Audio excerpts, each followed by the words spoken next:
पाकिस्तानला जशास तसं उत्तर दिलेलं आहे। तर पाकिस्तानमधल्या मुरीदकेमध्ये लष्कर ए तोयबाचं मोठं नुकसान करण्यात आलेलं आहे। लष्कर ए तोयबाद्वारे चालवल्या जाणाऱ्या मशिदीचं मोठं नुकसान झालंय। मुरीदकेमध्ये लष्कर ए तोयबाचे 120 हून अधिक दहशतवादी होते।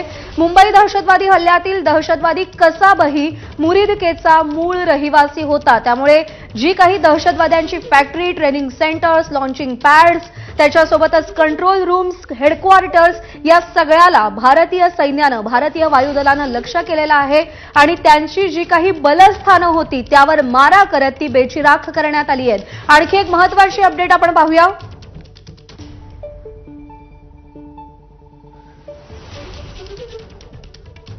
आणखी एक महत्त्वाची अपडेट अशी समोर येतेय की पाकिस्तानचं JF-17 लढाऊ विमान पाडल्याची देखील माहिती मिळतेय।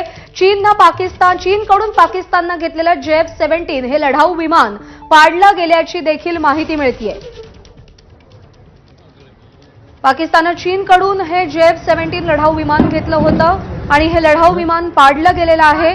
काश्मीरमधल्या पंपोरमध्ये हे पाकचं विमान पाडलं गेल्याची माहिती आहे।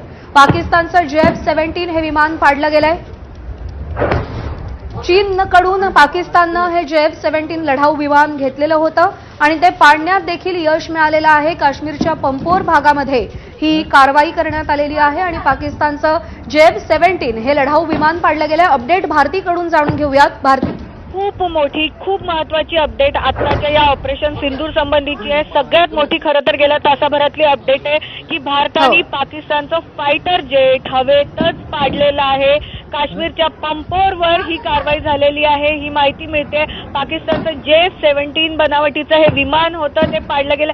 अजून आपल्या वायुसेनेकडनं जरी कुठलीही पुष्टी झाली नसली तरी माहिती जी मिळते ती अशीच आहे। आपल्याला माहिती आपण थोड्या वेळापूर्वीच सांगितलं होतं की वायुदलाला अलर्टवर राहायला सांगितलंय, कारण पाकिस्तानकडनं काही ना काही कारवाई होईल याची शक्यता होती आणि त्याच पद्धतीने जे विमान काश्मीरच्या वरती होतं ते हवेतच पाडलेलं आहे अशी माहिती मिळते। खूप मोठं अपडेट प्रज्ञा। बरोबर आहे। एक अत्यंत महत्त्वाची आणि मोठी कारवाई, जसं तुम्ही म्हणालात की गेल्या तासाभरातली ही सगळ्यात मोठी अपडेट आहे की पंपोर भागामध्ये, काश्मीरच्या पंपोर भागामध्ये पाकिस्तानचं लढाऊ विमान JF-17 हे पाडलं गेलेलं आहे। भारतीय वायुदल हे अलर्ट आहे। भारतीय तीनही सैन्य दलं अत्यंत